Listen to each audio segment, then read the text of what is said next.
almost there.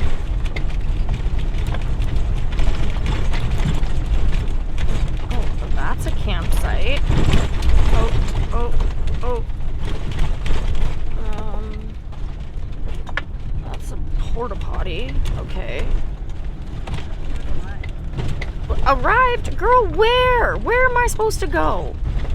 Okay, we're just gonna drive around and see what site has... Oh, they're like in. They're like tucked away. Wait a minute. Oh. Okay, this might take some process. We found camp. And it's pretty tree covered, but we have enough solar. There was one other spot that had a pretty good amount of like open solar space, but like we're only gonna be here for one night. Joanne came up with a good idea. It still hurts.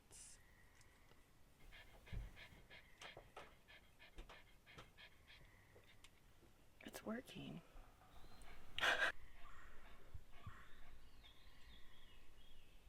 It's way darker on my fingers than it is my skin. Okay. Oh, you guys are super crooked. Why are you that crooked? Okay, there we go. Fixed you. The more that we mess around with these Starlinks, I have the regular, like, residential one, the Roam, the bigger one that has the receiver that comes inside. There's a couple of things that I have learned about the Starlink since we have messed around with them. Number one is the Mini that is the router, that is the satellite, that is everything. I call my van the Fortress. So sometimes when I'm trying to get onto her Starlink, since it is outside, it just has to make it through the van. But sometimes if it's inside her van, it won't make it through her van and into my van. That's good to know. Second thing, so having the receiver for mine come into my van, amazing, because my van is a Fortress. So, second thing is, she has tried to get her Starlink on for literally like a good, since we got here, it's been probably 35 minutes. 35 minutes. Okay, mine has literally gone online. I don't know why I can force my Starlink to work. Like, yes, is it gonna buffer? Is it gonna do all the whatever? And it could take me a long time to load something, but if I'm loading like Netflix or something and it loads all the way through, it'll give me until that end of that episode before it just like has to redo itself, you know what I mean? But that's so crazy how she can't force her Mini to work and I can force mine to work. And we're in tree cover, guys. Like, let me stick you out the door. Hold on. Do you see this? And mine works. I'm just saying. That's good information to know. You know what I'm saying? Like, that's really good information to know. You guys like that light trick? I'm using my little light.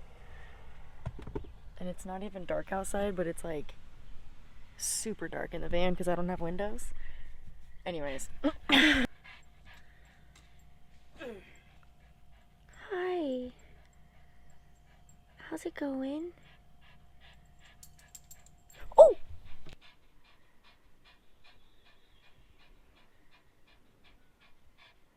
What's up, buddy? You wanna come up? Look at the camera, dude. Yo. Come here. Come closer. What the hell? Where do you want to go? I'll put you on this mossy tree.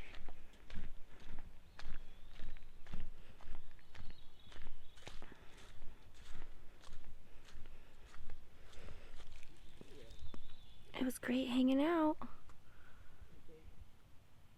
There you go. Have a good one. Bye.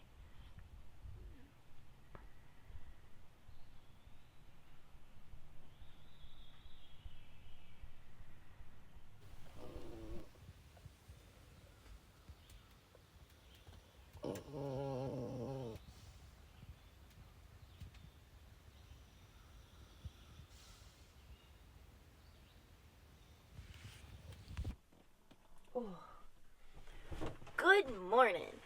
Welcome back. So this morning, I was looking through the comments, and I must have missed a comment. I don't know. Sometimes it happens. I want to apologize about that. If I don't respond or I don't like your comment right away, it's because I don't know it's there. I'm sorry. But this individual decided to ask me how and who and why am I hanging out with this girl? Where did she come from? How did that start? Where did that come from? How did that occur? Right? So I think today, while we're in this beautiful location at this campground, we're going to do a little story time. And I'm going to tell you guys the background of where me and Joanne met, how we met, and why am I traveling with Joanne and basically living at her house for the entire summer. Let me get some coffee. Let me make sure Joanne is awake. And then we're going to get into it. Because I'm pretty sure she has a funny side of this story that I don't remember. I don't remember a lot. I will be honest. Important things, very high. Minute things, very disappear. So, let's start with coffee. Good morning, babes. Oh, big stretch. Good morning. Go.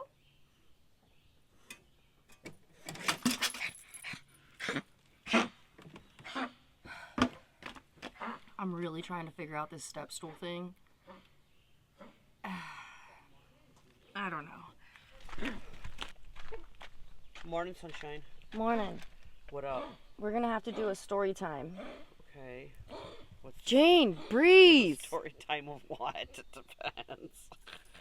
So I got a comment, but this guy, he said, "Hi, I've been noticing you have a travel companion for the last few videos, yet I've seen no indication of her relationship to you or how you decided to travel together.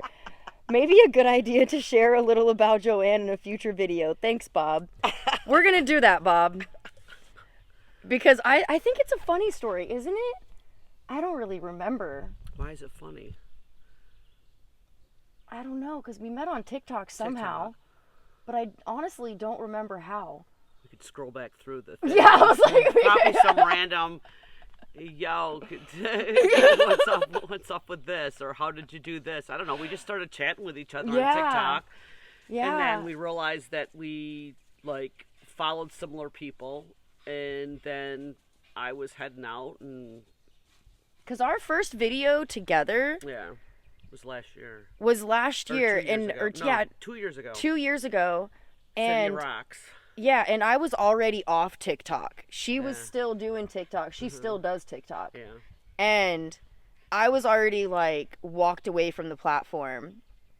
So, actually, I think that's what it was. It's because I walked away from the platform and you were helping me, like, start up on YouTube. Oh, yeah. She was asking me YouTube questions and stuff like that. Yeah.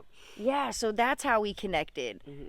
Because we were both YouTubers. So there's a lot of people that do TikTok, but for some reason, the people that we met on TikTok, there's not a lot of them are serious about creating long-form content on YouTube. So I think that's why we had a very...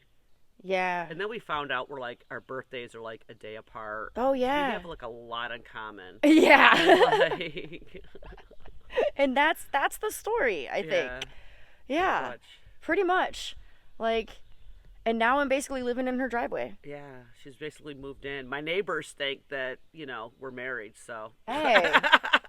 He found love on the road. My neighbors. She got some talky neighborhood, that's why. Yeah. Yeah. They're good peeps, but they're very quiet. And so when they see, like...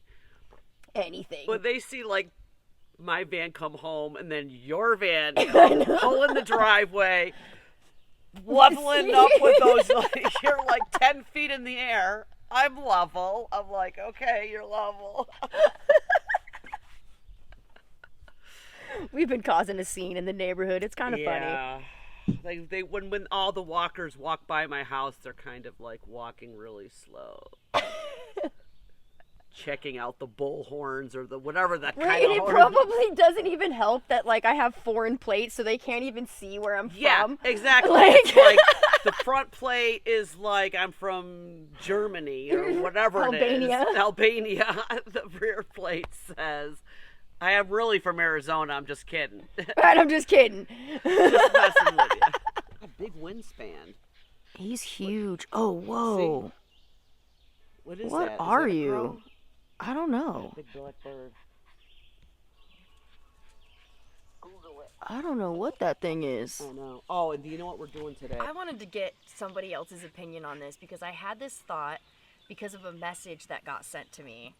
And they said, how do you feel safe on the road? I don't even feel safe sometimes in my car. And then it got me thinking, how is it that certain people can tent camp and you're supposed to feel safe in a tent, but someone can literally smash the tent in on you? You don't have solid walls.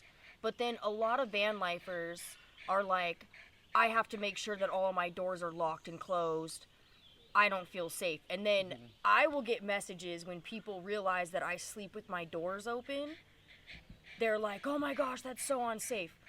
What is the difference, and what do you feel about that? Like, well, when I think of tent camp, see, I think the big difference is people tent camping for people, and the reason why they feel safe is because tent camping is temporary. You're usually tenting in a campground that yeah, but we're in a campground right now. I slept with my door open. I felt safe. That has a ranger. Oh, there ain't no ranger. There ain't no ranger on here. Like... But when people hear about van life, especially solo female van life, they're like, aren't you worried about being on the road, blah, blah, blah, blah, blah. And it's like, no. I don't think I ever was. I don't think I ever was either. I don't think I'm trying to think if there was a time where I ever felt... There might have been a couple of times where I might have heard some like weird noises out at night, and it kind of freaked me out. Like, especially if I'm in like a Cracker Barrel parking lot, because even though that you would think that would be safer because it's like in public, right? You never know what happens around those big parking lots in the middle of the night. Like Walmart parking lots and Cracker Barrel parking lots. A lot of times there's sketchy people, but yeah, nothing has ever happened weird to me at like a Bass Pro or a Cabela's. No, those are all pretty chill because they're always so far out. Yeah, but if it is a Cracker Barrel or a Walmart, I have seen drag races. People doing donuts. I have seen beer fights, literal actual fights. I woke up to a muscle car contest. Yeah. I was sleeping and I was in this like parking lot. It was like an In-N-Out and a gas station behind a Cracker Barrel. And when I woke up from my nap, it was about 10 o'clock at night. I heard this vroom, vroom, vroom.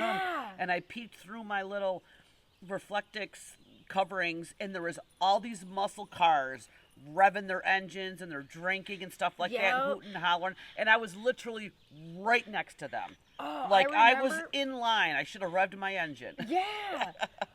I remember when I woke up in Kansas and I was like, what is going on? And it was these little go-kart cars, but right next to the Walmart was this huge hill. Oh, so that's... And they were just freaking mobbing, and there was like 8 of them, and I'm like, what is going on? This is the most Kansas shit I've ever seen. Yeah.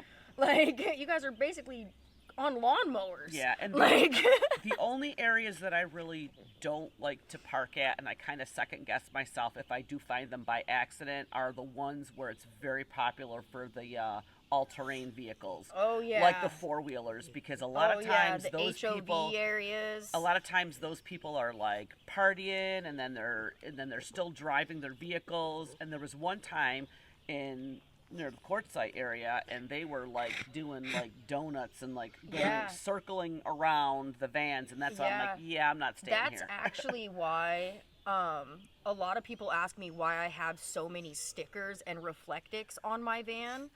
The main reason is because my first year of van life, I was on a hot springs tour, and in Tacoma, California, there's a hot springs that's kind of off in the distance. It's near an HOV area, and they were taking these sand rails and just doing donuts, but there was also trucks with them too.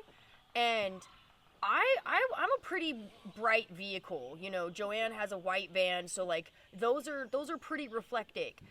The girl that I was traveling with was in a dark blue ProMaster. And when that guy lost control of his truck, he literally went right into the side of his van and just tail whipped the whole side of her van. And when he stopped and told us, he said, I didn't even see her van. I could see your van, so I thought that I had the ability to go that way. See, I would think your van, especially in desert, like... Oh, I've lost my van in the desert, yeah. You are the same color as some of the desert. Yeah, I've lost my van in the desert, actually, like that outside of Las Vegas, near Government Wash. The only thing mine can get lost in is the snow. Yeah. Or like White Sands National Park, which I have been to, by the way. Yeah. That's why I've always wanted like lights or something, but then I just use my key, because if I unlock, like I don't have a panic button on my van, but if I unlock and lock my van enough times, it'll flash. Yeah, mine does a one-time flash. That's how I find my van in the desert sometimes, because I've gone fishing on the Colorado River and just hiked out and then tried to hike back as the sun was going down, but then once it goes down, it just, you see nothing. Yeah. And so I was like, van. Yeah, where to go? Van. Where'd you go? Like, I needed a beacon. Like, that's the next thing I'm going to install. A beacon? Beep, beep, beep. But yeah, what are your guys' thoughts on safety on the road and like what you feel unsafe to do and what you've kind of questioned about? Because I get asked a lot of things and sometimes I feel kind of rude because I'm like, I don't feel that way. I've never had that thought. But then it's then you second guess yourself. You're like, well, should I be? Right. Yeah, exactly. And I'm like, so wait, hold on. Why do you guys have those feelings? Because I've always wondered, how does somebody feel safe tent camping and not in a van? Yeah. Like, the only time that I have felt unsafe in my van was in Morro Bay, California. And that was just because of, honestly, the area that I decided to park in. And that was my mistake. Like, it's pretty obvious. And I have parked in some sketchy areas. I know people have left comments, too, of like, I can't believe you stayed there. One of those areas is in Louisiana, the Stone Park, skate park. Like, everybody was so surprised that I spent so much time there. I felt safe as ever. I was like, there's no problem, but... I spent 2 days in Slab City. Yeah, I won't go there. I will not go there. Like, I draw a limit at places, and I'm like, this ain't for me. Yeah. Like proud of you for doing it. But we pulled way out. We were way out from, close to where people were hanging out, and anybody that we came across with were very, very nice. Yeah. Like, I did not feel, I wasn't scared, but I was with somebody else. We parked way out, locked everything up at night. I think that would be the difference for me, is if I did travel to Slab City with somebody. See, I'm worried about, I was worried about, like, being robbed. Yeah. Only because, like, in Marion, I went with Marion to Slab City, and she has let's just say an older vehicle. She has, like, the vehicle, like, the kidnap vehicle. Yeah, she has the kidnap van. She has the kidnap van.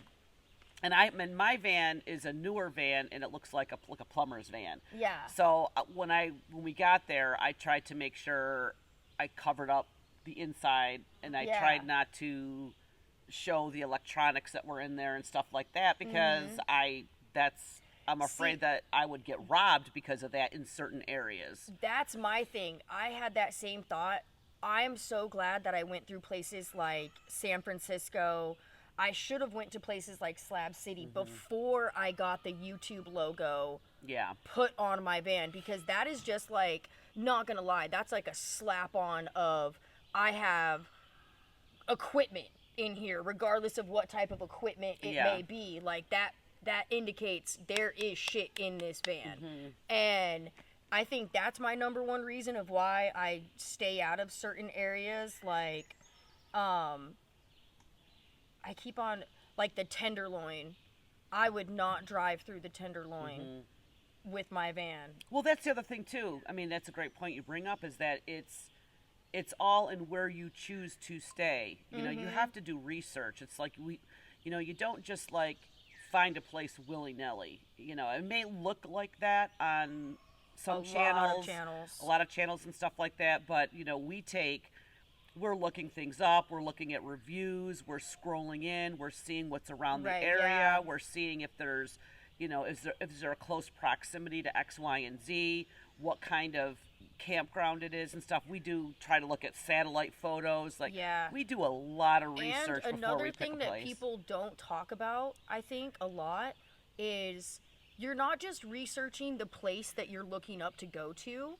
You also, another thing that helps tremendously, okay, is look at the businesses around and read their reviews. What has happened at that establishment? What type of environment are you putting yourself into? So a lot of people, they'll just look at where they're staying, and I'm like, no, what happened 3 doors down? like that's what I want to know. You know, like, that's the difference. This sun feels so good. It does. It's like right on my face. I think I might be getting some solar. I don't know. Oh yeah, yours kicked on. I'm not getting solar. But I heard yours kick on. But you could lay out a panel behind. Yeah. If you want to. If you want it that bad, it's there. Are we gonna play Chase the Solar today? No. Hey, Janie. Gene, let's go up there. Let's walk around the campsite. Come on. So we're in site 14. It's a pretty good sized site, honestly. It's not that bad at all.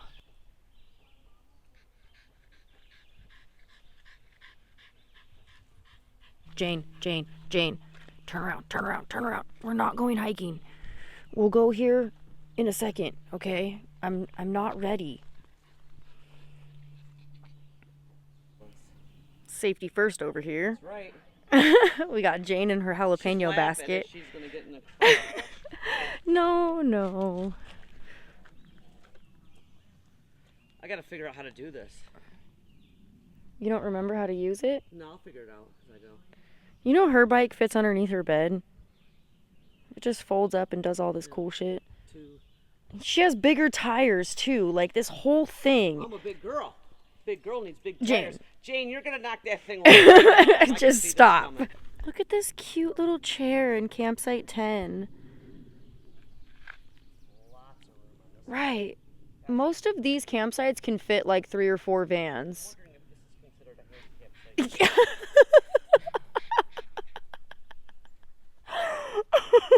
This is campsite 8.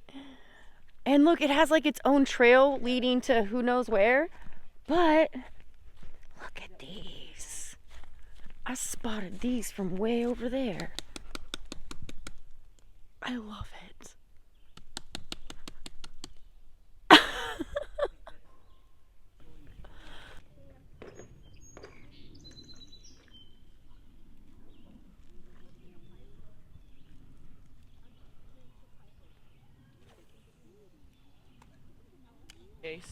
Yeah, like this, I get that it's like tent only, but like, bro, this is the best view.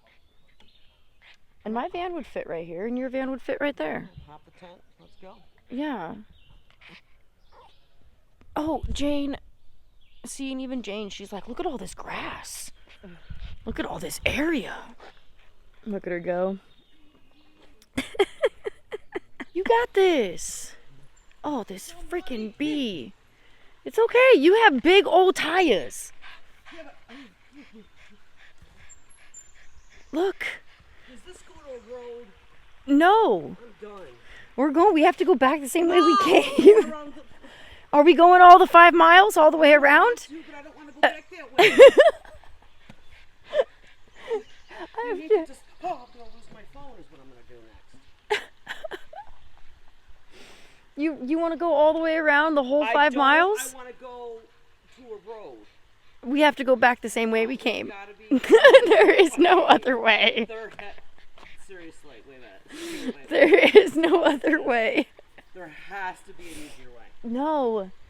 You either swim back and leave the bike, or we go the same way we came, or we do the whole 5 miles. There's got to be a cutoff. No, dude. There's a lake on that side. We're on a bridge. And a lake on that side. Okay. So her bike actually is thicker. A little bit on the heavier side. Built-in battery. I think I just need to reorganize my crap. The battery can come out. Oh, it can? Yeah.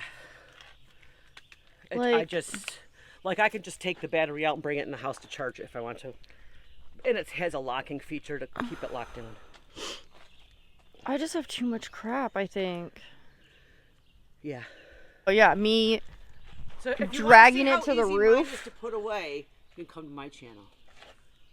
And if you want to see the monstrosity of overworked crap that I have to do. But it's a lighter bike. It's, there's different strokes yeah. for folks.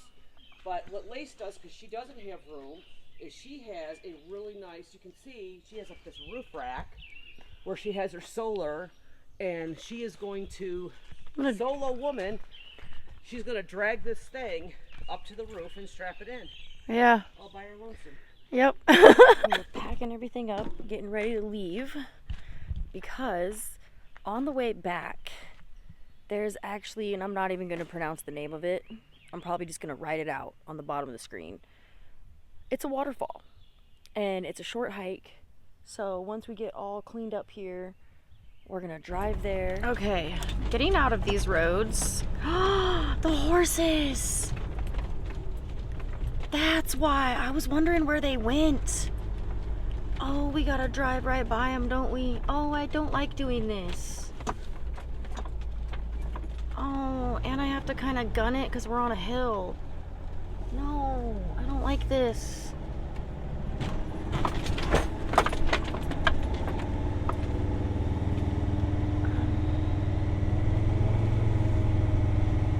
Sorry, it's just the sound of my engine. That's a pony.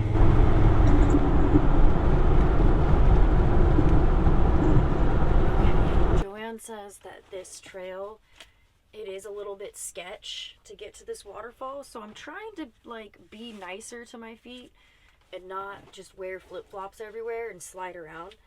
So I'm putting on the hiking sandals. They're still sandals. My feet like to breathe, okay? And then we have Jane with us. I don't know, it's not that long of a hike, so I don't think we need water or anything. It's just gonna be us, Jane, Duders is staying in the van, and you. Okay. I like to be hands-free when we're hiking as much as possible. And the cool thing about this is I can make it longer for Jane to where she can go a pretty long distance, but I don't have to hold on to her because sometimes she be just weaving and going. Come on, Jane. Come on. Okay, so wear appropriate footwear. It can be slippery. Beware.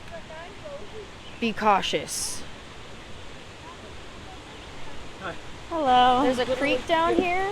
You literally can get down by the creek down here. Well, that guy just had little tiny crawfish in his hands. Come on, Jane. Do I have to carry you? It's very dangerous. Be careful. Oh. Wasn't expecting to carry you, Jane. Really loud.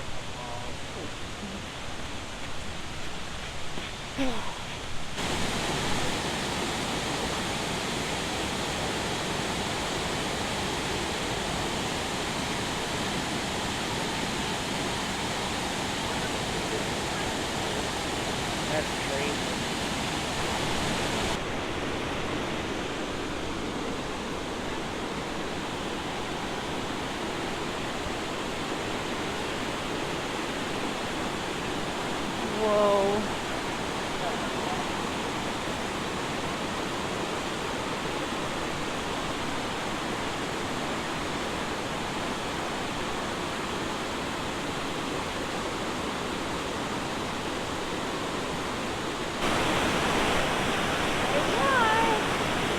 Jane's looking at me.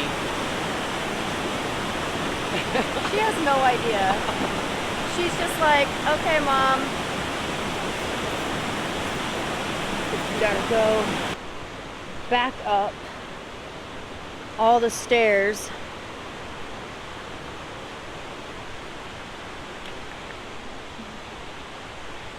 It's so luscious.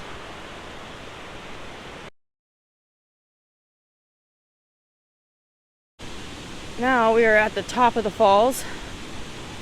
Oh my gosh. Whew.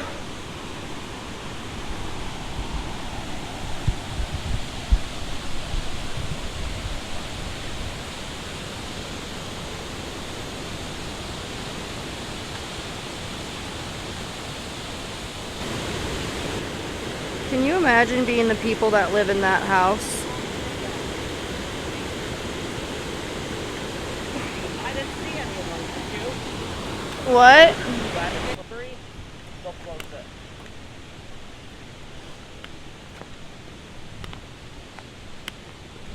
I think now we're headed back to Joanne's. I'm gonna be making a girl dinner, which is basically, I'm gonna use the air fryer because I can plug in. So we're gonna get back to Joanne's, we're gonna level out, get plugged in, do all the goods. Okay, currently, look at the cows. Hold on, cows. Do you see the cows? We're ignoring GPS right now because on the way out here, we saw a bunch of houses with egg and like jam stands, you know what I'm saying? And little farm stands. And the way that GPS is taking us back is not the way that we got here. And so now we're trying to cut through, what does this say? Oh, it's graduation. Okay. And so we're trying to cut through the neighborhoods. We're literally just like detouring looking for egg stands. That's what we're doing.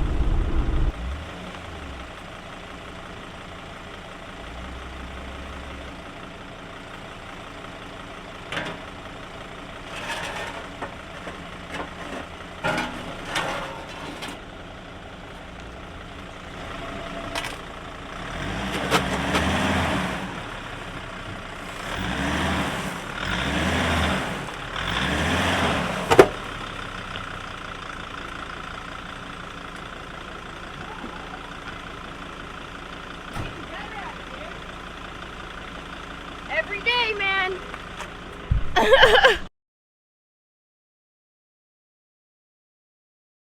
It's time to prep some girl dinner. All right. So first things first. I think I've shared this recipe on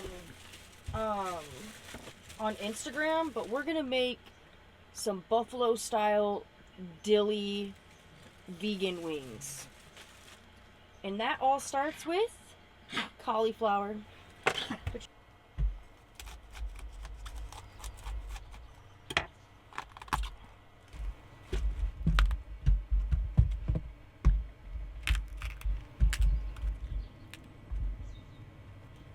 I have a tiny little air fryer.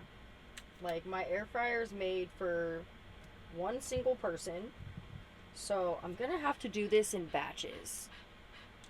Right, now that everything is in the bowl, we've pretty much proportioned out what we would eat, and we put the extra back in the bag because this will be like, maybe if I get hungry, I don't know, but toss it with oil, and then I just put salt and pepper and then some dill weed.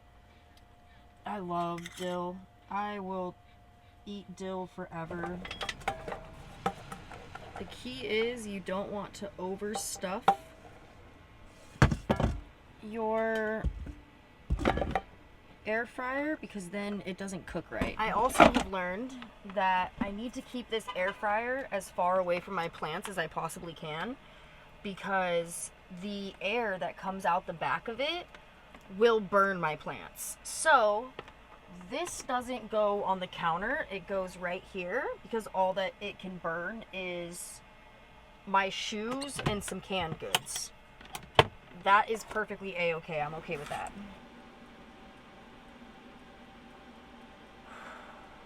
So I just, wow.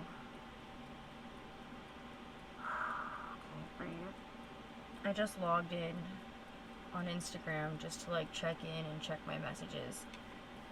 And one of the individuals that I met them in Montana. They're actually, oh man, some of the people that I keep close because they've helped me. Like, they were in a struggle, I was in a struggle, and their camp hosting, and it was just, we connected in so many ways. Like, it just, I don't even know how to explain it. Trigger warning, just to let you guys know. This lifestyle, I'm just gonna be brutally honest. Sometimes people can make it look so good, and really they're struggling their fucking ass off to stay alive. And that's my biggest fear. And it kind of just became real right now. My friend's husband that she was traveling with shot himself in their van, and he's now in a coma. They don't think he's gonna make it. And the only thing I can tell her is, I'm so sorry, girl. I thought things were getting better.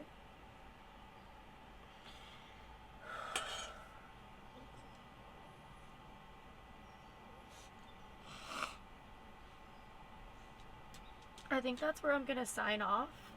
Just finish your hot wings in the air fryer. You add Frank's Red Hot to it and you eat them. Like, that's it. I gotta go. Mental health is something so many of us quietly struggle with, and it's important to talk about it. Choosing a nomadic lifestyle isn't just about freedom and adventure, it also comes with its own emotional weight. The truth is, being on the road can feel incredibly isolating at times, and finding a supportive community isn't always as instant or as easy as social media might make it seem. If you're in a tough place, please don't go through it alone. There are community centers, hotlines, or even shelters that offer free counseling. I've leaned on those resources before, and I'm so grateful that I did. I also keep my DMs open on Instagram, and my Patreon is always a safe place. If you need someone to talk to, I'm here. We're all navigating our own version of this life, and sometimes just one message or phone call can be the first step towards feeling a little less alone.